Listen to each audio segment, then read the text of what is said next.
Hi everybody, welcome to this first video on the digestive system. Today we're going to do a brief introduction and talk about digestion in humans. And so then a good place to start, of course, would be to actually go ahead and define digestion. So, digestion we can think of as breaking down large pieces of food into smaller pieces. And this may seem relatively straightforward, but I'd also like to take a step back and consider the grander context. So, yes, of course, we are going to be breaking down food into smaller pieces during digestion, but what is that for? It's so that eventually we can extract resources from that food through a process called absorption.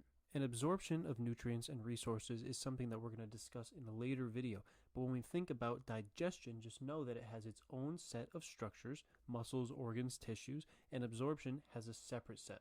However, they all come together to form the digestive system. Looking ahead now, we can go ahead and talk about the first distinction that we're going to be making when we talk about the digestive system, the distinction between intracellular digestion and extracellular digestion. So with intracellular digestion, we can go ahead and start with the name, intracellular digestion, the prefix intra meaning within or inside, and the suffix cellular referring to cells. And so we can use this bit of vocabulary to kind of guide our understanding of what intracellular digestion is. And of course, this is going to be occurring at a very, very microscopic scale, either occurring via human cells, individual human cells, or even unicellular organisms like the amoeba. And the general process for this is known as phagocytosis. You may have heard this term before. It's also known as cellular eating, and it sort of describes how the cell goes about encapsulating food in its environment and bringing it into the cell for breakdown and the eventual use of its resources. Now, a pretty interesting example of how intracellular digestion can occur in a unicellular organism is the amoeba.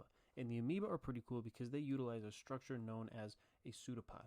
And for pseudopods, we can consider this a vocabulary endeavor as well. So let's break it down to its prefix pseudo and its suffix pods, with pseudo meaning fake or false and pods meaning foot. And so what are pseudopods? Well, if we were to look over to the right at the visual of our amoeba, the pseudopod would be this, it would be this, it would be this.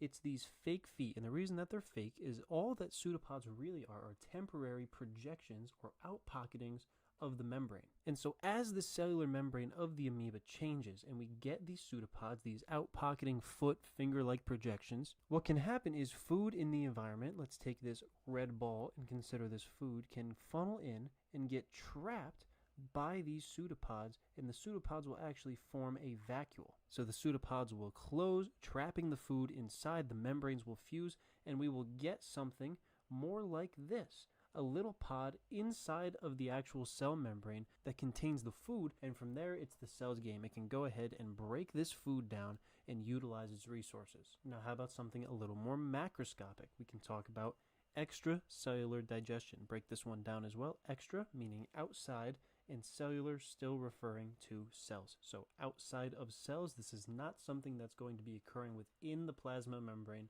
of a single cell or a unicellular organism. Instead, with extracellular digestion, we're going to be relying on some more macro structures to work together in unison to achieve digestion. This includes tissues, organs, and muscles, all of which are present to varying degrees throughout the digestive system and whom we will discuss in greater detail as we move on through the digestive system. Now, before we move on, just to make a quick note and add to our baseline understanding of the digestive system, there are a few accessory organs in the body that aren't exactly part of the digestive system but do aid its function. So let's go ahead and make a note of the pancreas, the liver, and the gallbladder. These are all organs that are accessory, that aid the digestive system but are not technically a part of the digestive system. As a general structural note, the human digestive system has two main openings, both of which I'm sure you're familiar with: the mouth, which we will highlight up here, and the anus, which we will highlight down here. And you may even remember from a different chapter that humans are technically deuterostomes, which means that during early embryonic development, when that first blastopore opens, the anus is the opening that develops first, and then eventually the mouth. Now, moving off of this, I think it's time to make a very crucial distinction between a couple of types of digestion that we're going to be talking about as we move through the digestive system. The first is mechanical digestion, which relies on those macrostructures, the tissues, muscles, and organs, to physically break down food. And something about mechanical digestion that I want you to take note of early is that it is indiscriminate. It does not care what type of resource, what type of food it's dealing with. It is a physical breakdown, and it is going to attempt, if not succeed, at breaking down whatever you give it. An example of this is chewing in the mouth. It doesn't matter if you're talking about Proteins, fats, carbohydrates, you're going to be able to at least attempt, and in most cases succeed, breaking down those foods. The alternative is chemical digestion, which, as it sounds, is going to be the chemical breakdown of food. Now, this can occur by a couple ways. Usually it's enzymes, but we can also use things like acids in the stomach. Now, in comparison to mechanical digestion, chemical digestion isn't as generalized. And this is because what we're trying to do is break things down based off of molecular structures or microstructure interactions, which means that the targets of chemical digestion have to be susceptible to the specific means by which we're going about it. A couple of quick examples. The first is an acid. So say we're relying on an acid in the stomach to chemically break down our food. What we're really saying is that we're relying on a low pH, which means there's a high proportion of free hydrogens in the environment to break down whatever our target is. But if the molecular structure of our target isn't susceptible to breakdown via the addition of hydrogens, then nothing's going to happen. Another great example is the use of enzymes. We know that proteins in general have a very strong tie between their structure and their function, and enzymes are no different. Enzymes are very particular about the targets that they attach to and attack, and if the target does not match the enzyme, then again, we will not get chemical digestion. All right, so let's go ahead and do a mini quiz at this point to see what you've learned. What is the name of the temporary projection that amoeba use to engulf food from their environment? Go ahead and pause the video now. Take a moment and answer this question. Okay, welcome back. And the correct answer in this case is going to be A for pseudopod. Remember, pseudopod means fake foot, and those are the temporary kind of fluctuations in the membrane of the amoeba that will enable the amoeba to trap food from its environment, bring it into its cell body, digest it, and use its resources. It's not going to be B, Pseudomonas, because that is a genus of bacteria. It will not be answer choice C, the pancreas, because that is an organ of the human body and has nothing to do with the amoeba and the way that they collect food from their environment. And it won't be D, the flagella, because that is a more permanent structure that some unicellular organisms have used for locomotion. All right, this has been the first video in our chapter on the digestive system, digestion in humans. I hope you took something away from this video. If you have any questions, please feel free to reach out. But if not, as always, happy studying. Hi everybody, welcome to the second part in this series on the digestive system. Today we're going to break down a few of the first structures that you're going to encounter in the digestive system. It may seem intuitive, but we're going to go ahead and begin this discussion by talking about the mouth. And the mouth is the beginning of both mechanical and chemical digestion. They both occur here. This is the first instance of both. And it's a perfect example of what we talked about in the last video, with mechanical digestion really being more indiscriminate. It'll break down whatever you give it. And chemical digestion really being more choosy. Okay, so let's go ahead and talk about mechanical digestion first. And in the mouth, this is going to be chewing, something we're all very familiar with, and something that our friendly giraffe over on the right-hand side is so gladly demonstrating for us. Now, in comparison, we have chemical digestion, and in the mouth, we're going to be counting on the saliva to bring us an enzyme known as salivary amylase. And salivary amylase is going to be targeting specifically carbohydrates. More specifically than that, it's going to be turning starch into maltose, and maltose is just 2 glucose molecules. And glucose, as we know, is a carbohydrate that is easily worked with when we're talking about cellular energy. And so right away, with the earliest modes of digestion, we're starting to see the trend of chemical digestion really being more choosy about what it's breaking down. So when you think about digestion in the mouth, you can think about both mechanical and chemical. And when you think about chemical digestion in the mouth, remember we are targeting carbohydrates with salivary amylase. Saliva, though, is not just a one-trick pony. Yes, of course, it's going to be responsible for bringing us salivary amylase so we can break down carbohydrates in the mouth. However, it's also going to lubricate the food and give us a structure known as the bolus. And the bolus is so nicely highlighted in our visual in yellow. It's this mass here, and what this mass represents is a lubricated ball of semi-digested food. And once we have a well-lubricated bolus formed, it becomes much easier for our food to travel down the next structure that we're going to talk about towards the stomach. So, to recap, we have food. Red dot equals food. It's going to travel to the mouth. We're going to chew it up. Here's some teeth. Boom, boom. Going to chew it up. We also have salivary amylase in there that's going to break down the carbohydrates. The saliva is going to combine with all of this and lubricate this semi-digested mass of food into a bolus, which we see here, and that bolus is going to travel down the next structure. But what exactly is this next structure that we're talking about? It's going to end up being the esophagus. But the way that I want to go ahead and talk about this is by distinguishing between three separate structures that are all located in a similar proximity. The first one that I want to talk about is the pharynx, which is a cavity that sits right behind your mouth. And the pharynx is interesting because it's common to both your nasal passage and your mouth. And so this green region here would identify the pharynx, and when we say it's common to the nasal passage in the mouth, that means it's common to the digestive system and the respiratory system. But wouldn't this be a problem? If food and air are ending up in the same cavity, then how do we distinguish and guide each to where they're supposed to go? We're actually going to be able to direct each to their appropriate path with this structure right here. This little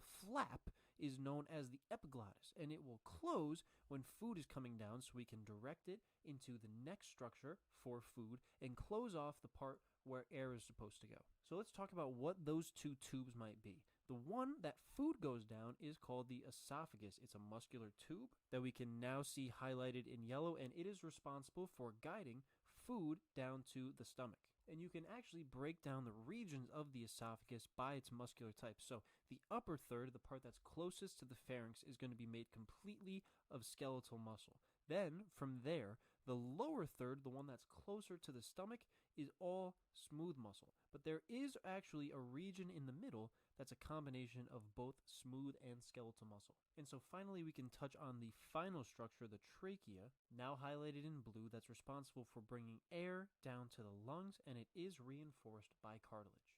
So let's go ahead and do a quick recap. We're going to stick with our red ball equals food theme and say that this is food. It's going to enter the oral cavity right here, and it's going to be partially digested by salivary amylase. It's going to be mechanically digested by chewing, and it's going to end up as a lubricated bolus in the pharynx. Our body's going to recognize that there's now food in the pharynx and trigger the epiglottis to swing closed, covering this passage here that would lead to the trachea and eventually the lungs. Since the epiglottis is now closed and the trachea is sealed off, our bolus is free to enter the esophagus and make its way down to the stomach. But how exactly does the esophagus bring this bolus down to the stomach? It does it with something known as peristalsis. So remember how we said a bunch of the esophagus is made up of smooth muscle? Well, smooth muscle, as we know, as well as cardiac muscle, are the two types of muscle that are completely involuntary. And so what's going to happen in this portion of the esophagus is these cyclical waves of muscular contraction are going to force the bolus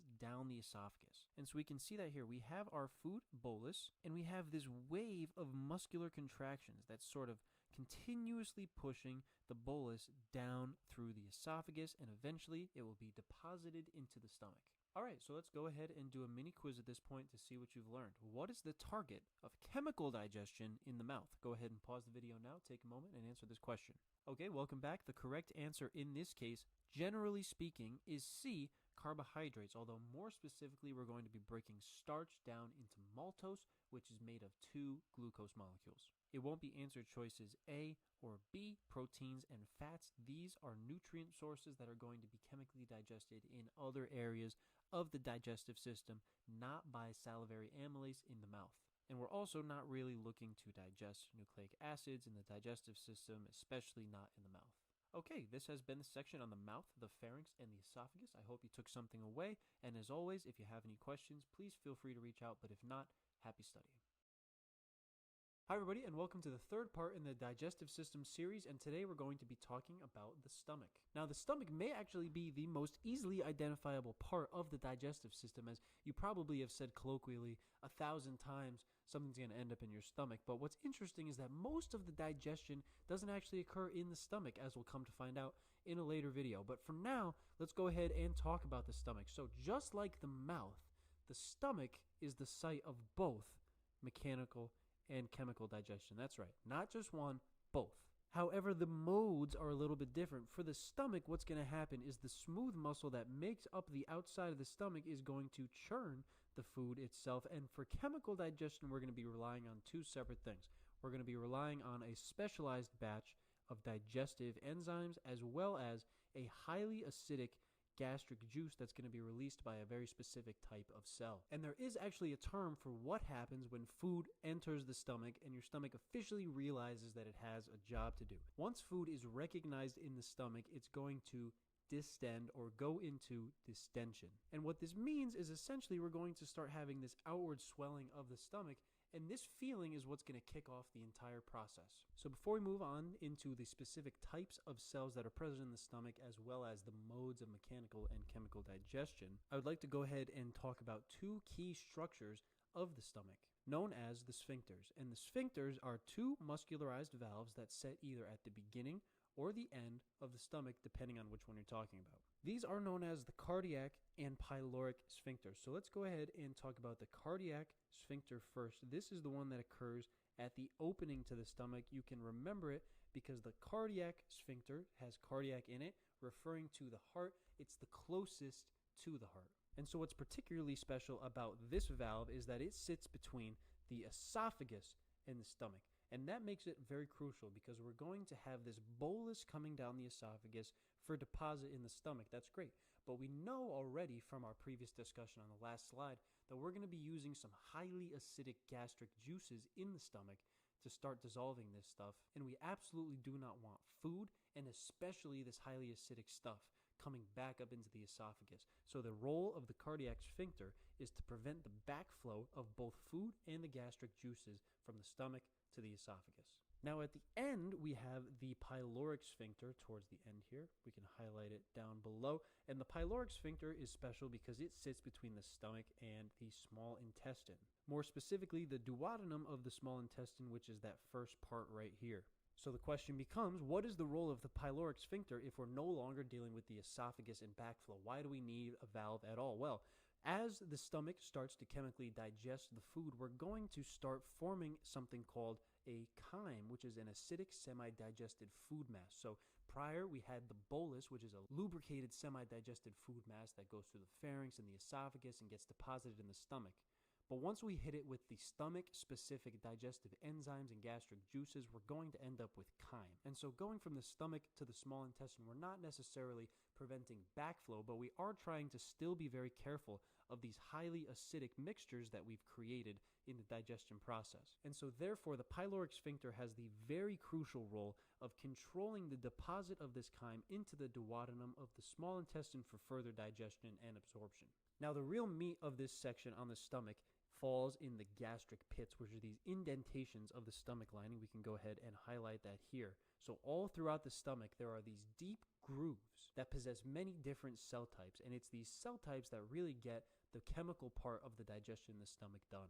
And remember when I said distension of the stomach is the thing that kicks it all off? Well, what I meant by that is that distension in the stomach is what triggers the cells in the gastric pits to start producing things and making chemical digestion happen.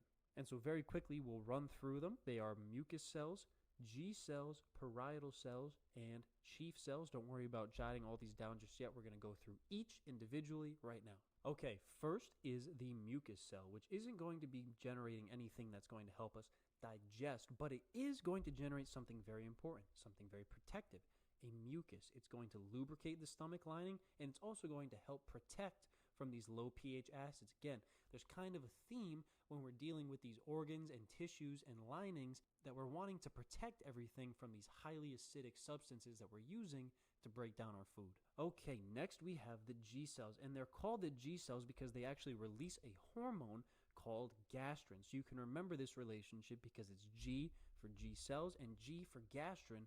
The G cells release gastrin. And this release of gastrin from the G cells is really in a direct response to the distension of the stomach. And the gastrin goes on to be a secondary trigger. So that first trigger is distension. We release gastrin, and now the gastrin is going to be a trigger itself, and it's going to affect the other cells in the gastric pits, known as the parietal cells and the chief cells. So let's go ahead and talk about them. The parietal cells are the guys responsible for all of this super gross, highly acidic gastric juice. Once gastrin makes its way to the parietal cells, they are going to release hydrochloric acid, or HCl, with a pH of 2. That's right, 2. incredibly acidic stuff here. And now you may start to realize why we need all of this mucus, why we need these valves, these sphincters, to really regulate where this highly acidic stuff is going. And last but not least, we have the chief cells, which release two things: gastric lipase and pepsinogen. So looking to gastric lipase, this kind of brings up an old theme that we were talking about, where some forms of chemical digestion are pretty choosy about what they target. So gastric lipase itself is a stomach enzyme, but it only hydrolyzes triglycerides. It's going to go after fats. And so remember, when we were talking about the mouth, we mentioned that proteins and fats were going to be targeted in a different area. Now we know that gastric lipase is the enzyme that occurs in the stomach that targets these lipids and fats. Now moving down to pepsinogen. Pepsinogen is interesting because it introduces us to something new, something called a zymogen, which is an inactive enzyme precursor. And if you're unsure on an exam or something like this, if what you're looking at is a zymogen, the ending ogen is usually a pretty good indication. And let's take a look why. The first part of the word is pepsin, which is actually the active form of the enzyme.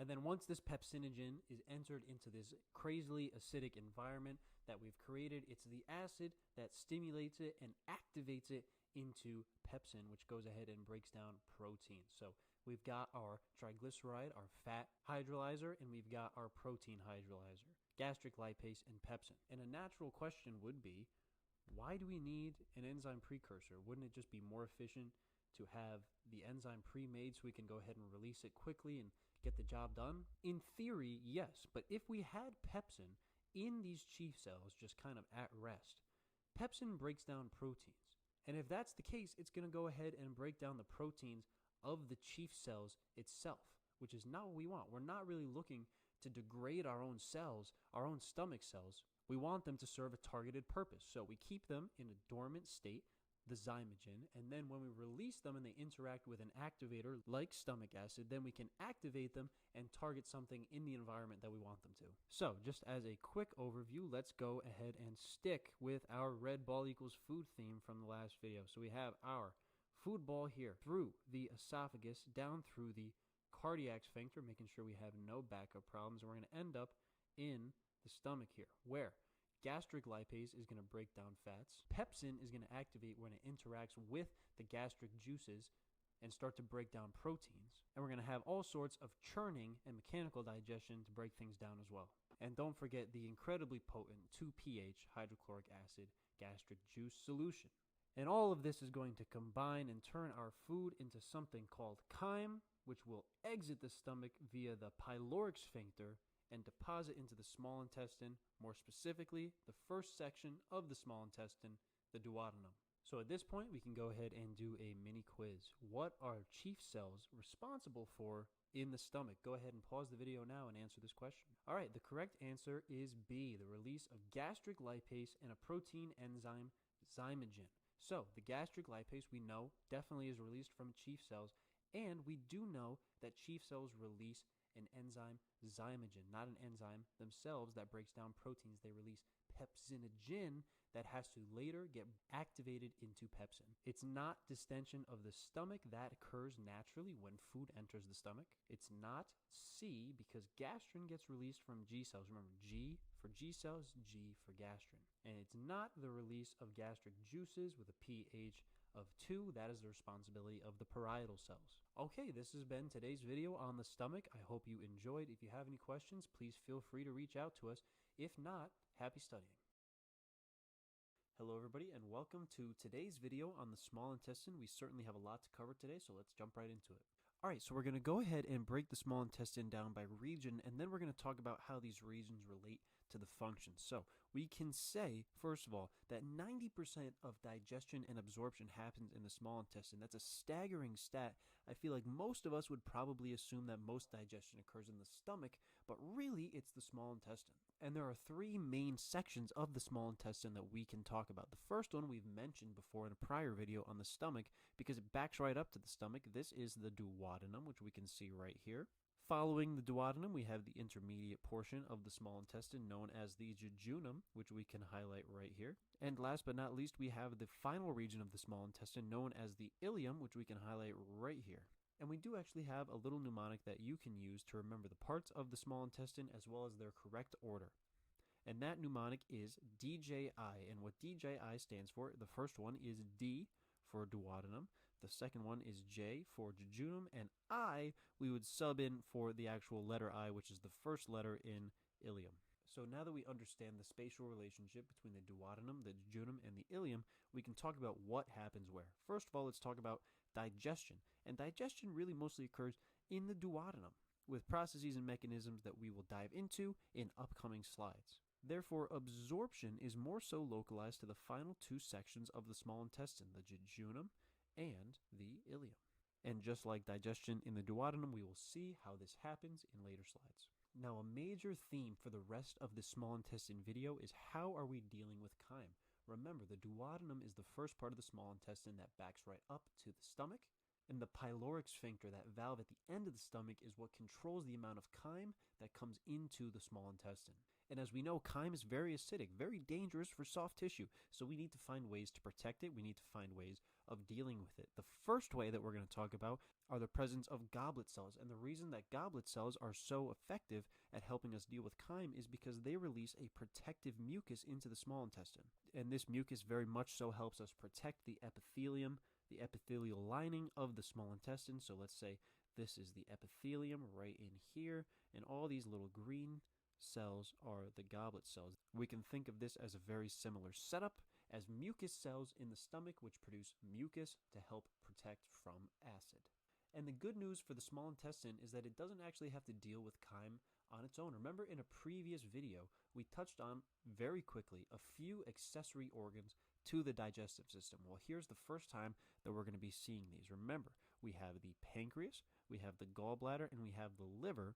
And at this point, we'll start to see how each plays a role in helping the small intestine deal with chyme. But before we move on to talk about the accessory organs and how they help the small intestine, let's first discuss how the small intestine itself responds to chyme. And it does so by releasing a couple of key hormones. And when fats and proteins are recognized in chyme in the duodenum, it's going to release cholecystokinin, or CCK. And the release of CCK is actually a very efficient and effective means of solving this problem because it will go on to activate several other functions. So let's talk about what those might be. The first is the slowing of gastric emptying. So we're going to start to hinder the amount of chyme that exits the stomach and enters the duodenum. And we're also going to stimulate both the pancreas and the gallbladder for different reasons. We're going to be stimulating the pancreas to release digestive enzymes. We're going to talk about what those might be in just a second. And we're also going to be stimulating the gallbladder to release its stored bile. The other important hormone that we're going to see in the small intestine at this point is known as secretin. And secretin is going to go on to influence the pancreas, and it's going to end up having the pancreas release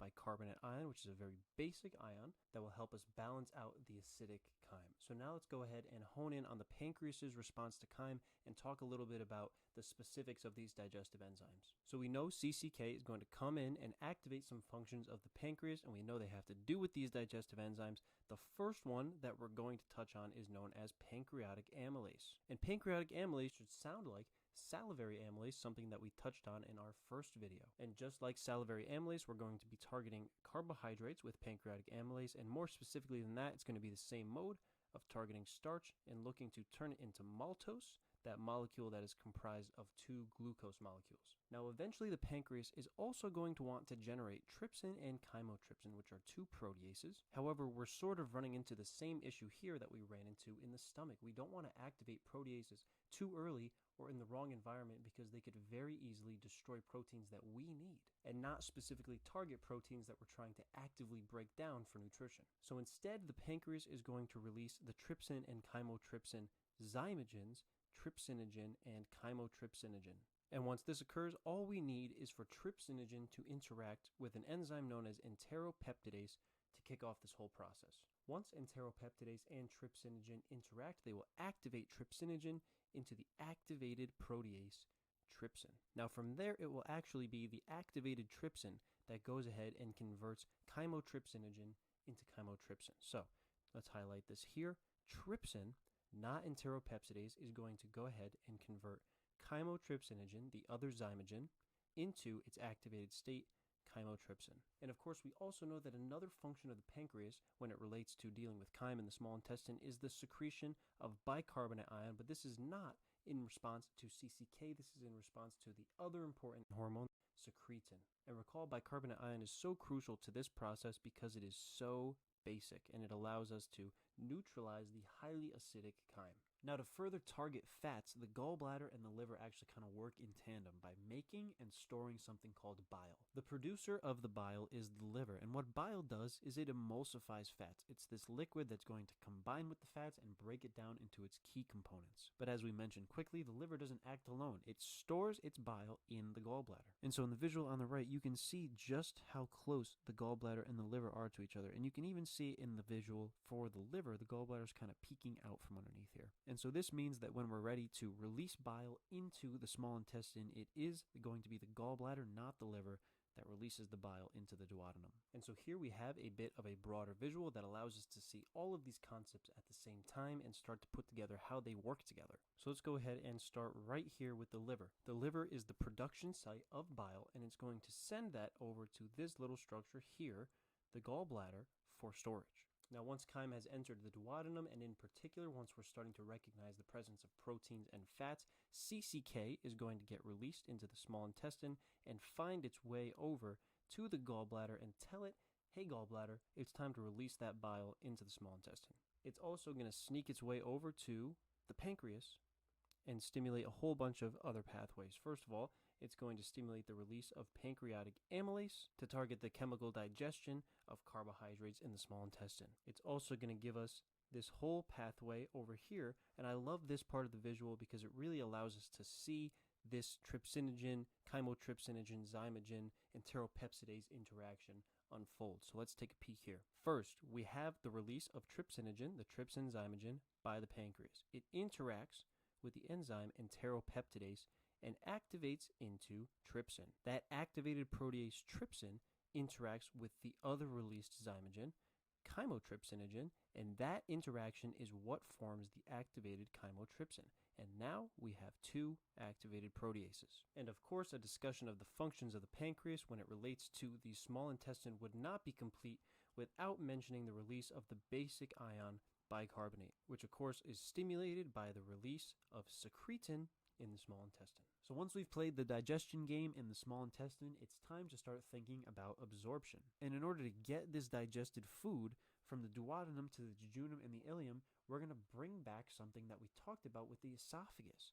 Peristalsis. Peristalsis is something that's used by the small intestine as well. It's not isolated to the esophagus. And so once we reach the jejunum and ileum, we can start to talk about absorption, which we will in just a second, but I would like to make a note of one more structure, the ileocecal sphincter. This is a sphincter that's present in between the small intestine and the large intestine. And just like the sphincters of the stomach, it plays an incredibly important role in regulating the passage of digested food from one organ to the next. So now let's go ahead and talk about absorption in the small intestine. And what better way to discuss absorption in the small intestine than to talk about the responsible structures? So the way that we're going to go about this is talk about some more generalized structures first and work our way down to the more specialized.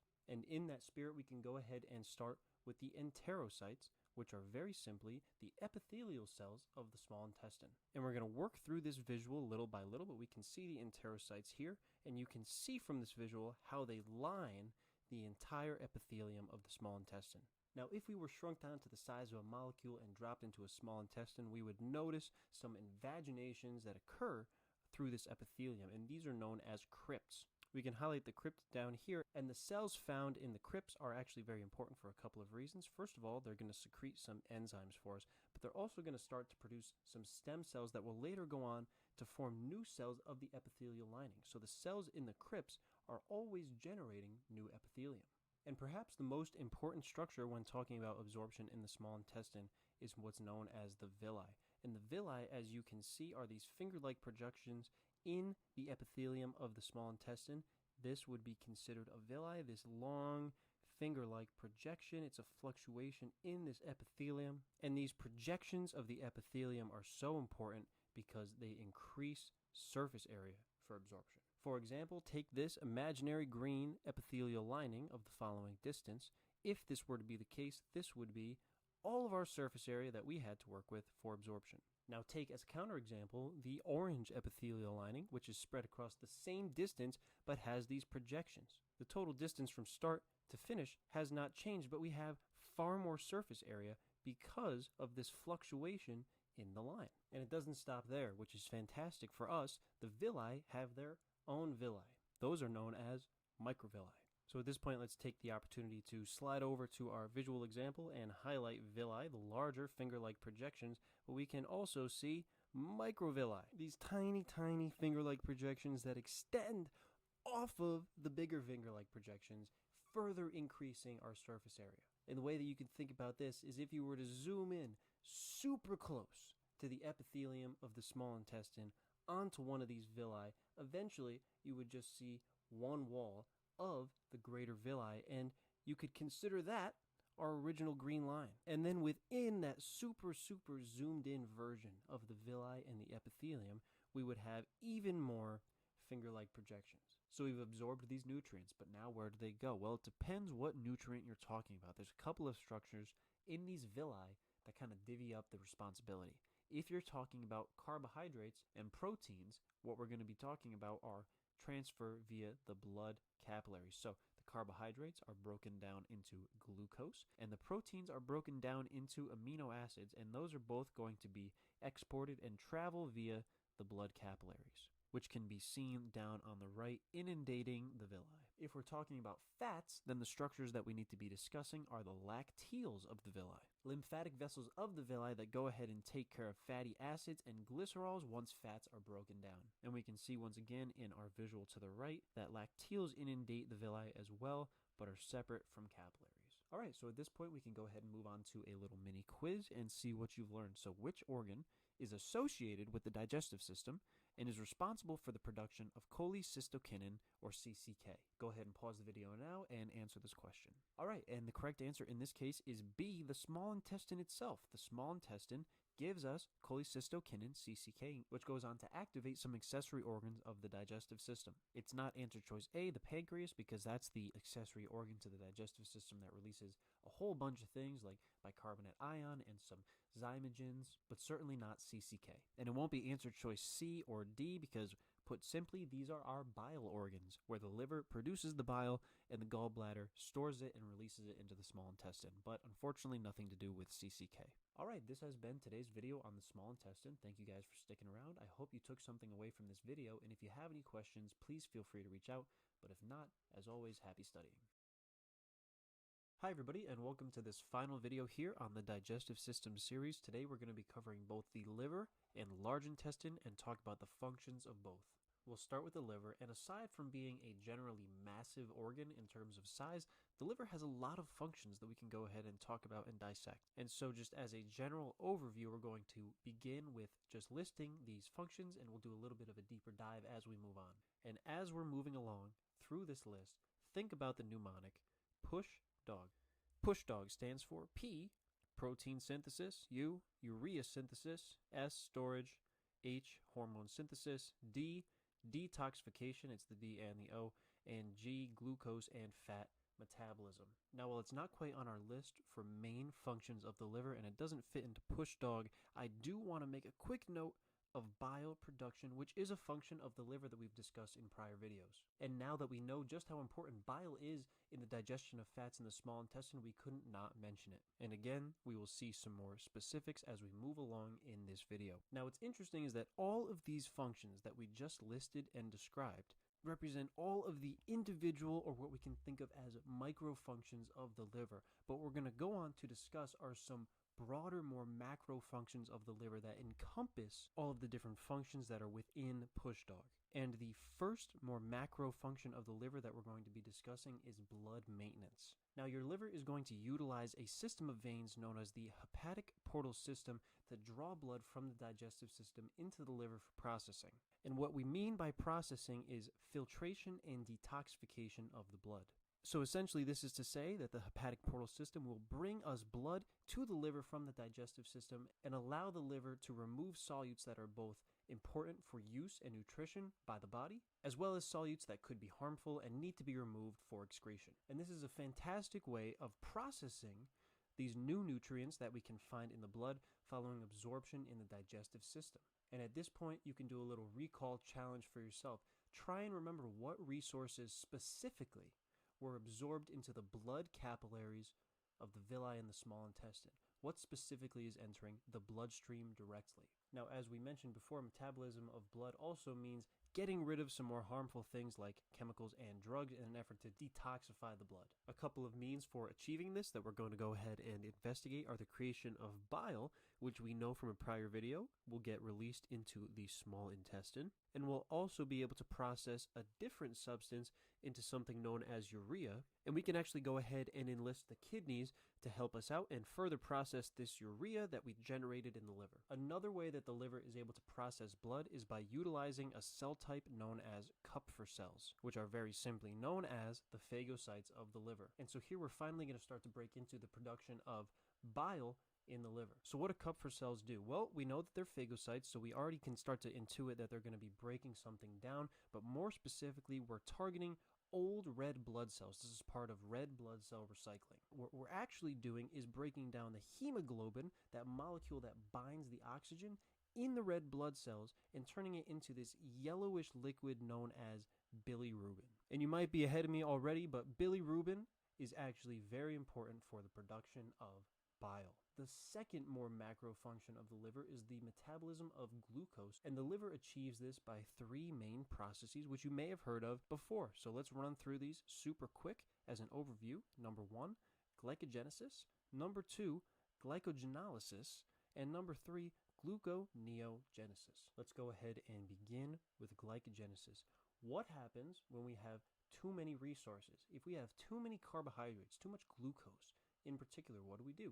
Well, we can store them in a polymer known as glycogen. And the liver is fantastic at this. We can take all these free glucoses, transform them briefly into glucose 6-phosphate, adding a phosphate group, and we can form this branched, notice the branch here, polymer glycogen, and store all of these glucose molecules for later use. But how do we actually tap into it? We tap into it with the other function, glycogenolysis, the breakdown of this glycogen polymer back into its constituent glucose monomers. And you guessed it, this is going to occur in times of need, in times when glucose levels are low. Now, lucky for us, Mother Nature gave glycogenolysis a sibling function known as gluconeogenesis. Why break down glycogen when you could just make new glucose molecules? And what we're going to use as the constituents for these new glucose molecules are parts that we can get from the metabolism of glycerols and amino acids. So we'll break down some fats, take the glycerols, break down some proteins, take the amino acids, process both, and generate new molecules of glucose. The third and final, more macro function of the liver that we're going to be discussing is the metabolism of proteins. The liver is fantastic at taking proteins, breaking it down into its constituent amino acids,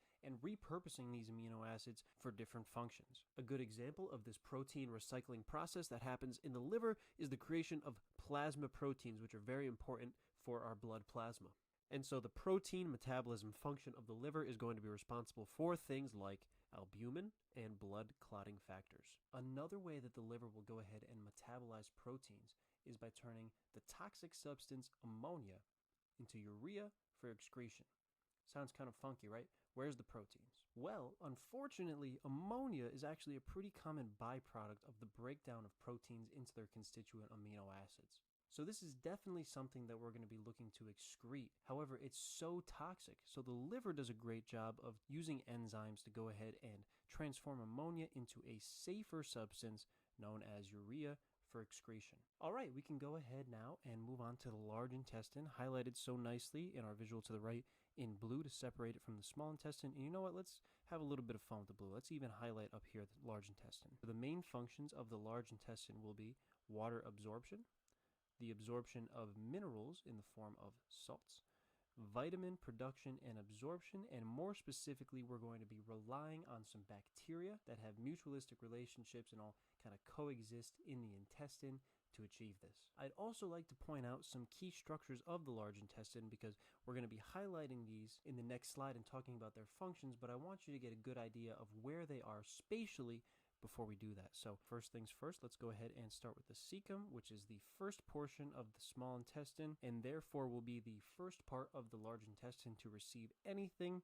from the ileum of the small intestine. Next, we can highlight the appendix, which is this little structure hanging off of the cecum. And actually, this big U-shaped structure is known as the colon, but it's broken up into three main parts. The region of the colon that follows the cecum is known as the ascending colon, and this makes sense because it does ascend off of the cecum. If you were to follow the path of food, it would come in from the small intestine into the cecum and up, or ascending through the colon. If you were to move across horizontally, you would have the transverse colon. And finally, appropriately named again, is the descending colon. Following the colon, we can highlight the rectum, which exists right here. And last but not least, we have the anus, which is the absolute final structure of the large intestine. All right, let's start breaking down some of these functions. So we'll go ahead and begin with the cecum. And not only is the cecum well known for being the initial structure of the large intestine, it's also the first site in the large intestine where we're going to be absorbing water and minerals. Next, we have the appendix, which is this little projection off of the cecum. And the appendix is actually a vestigial structure of the large intestine, meaning that once upon a time, it did actually have a physiologically significant role. However, over years and years and years of evolution, it has now become mostly insignificant. On top of this, it also has the potential to become inflamed, an affliction known as appendicitis. The colon is much more helpful because it actually goes and completes what the cecum started and finishes the absorption of water. Now, not only is water absorption helpful because it's the actual retention of water, but we're also starting to think about the production of feces as we move through the large intestine, and removing water helps us harden the feces. And once again, we can make a quick note that the colon is separated into the ascending, transverse, and descending colons. Okay, next we have the rectum, and as we just mentioned, we're thinking about production of feces, and the rectum is going to store feces once it's done being produced in the colon. But of course, we're not going to be storing these feces forever, and the anus is the structure that follows the rectum. We'll highlight anus right here, and expels the feces. Now let's go ahead and wrap up this video by talking about the intestinal microbiome. The large intestine is home to a wide array of bacterial species that coexist all at the same time and exist in a mutualistic relationship with the host. These bacterial species are what comprise what we call the microbiome, and they are incredibly important in aiding digestion. And thinking about how these bacteria might operate, we can look down to the first bullet point. 99% of the compositional bacterial species that make up the microbiome are obligate anaerobes, meaning that they will not function in the presence of oxygen. They need no oxygen, which makes sense because they exist in the large intestine, an organ in the human body.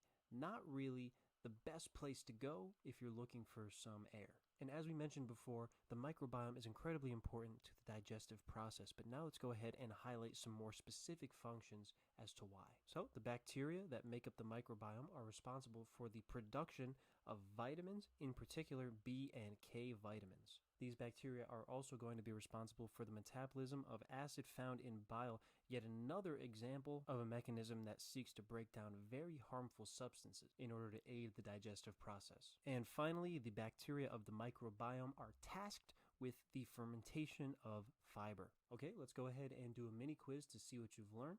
Which of the following is not a function of the liver? Go ahead and pause the video now, take your time, and answer this question. Okay, welcome back. For this quiz, we're doing a recall back to the earliest slides of this video. Let's see if you got it. The correct answer in this case is D, water reabsorption. And this is incorrect because water is actually reabsorbed in a structure we didn't even cover in this video, the kidney. Water can be absorbed in the large intestine, in both the cecum and the colon, but reabsorption is a process that occurs in the kidney. And yes, of course, A through C, the detoxification of blood, the synthesis of hormones, and fat metabolism are all very important functions of the liver.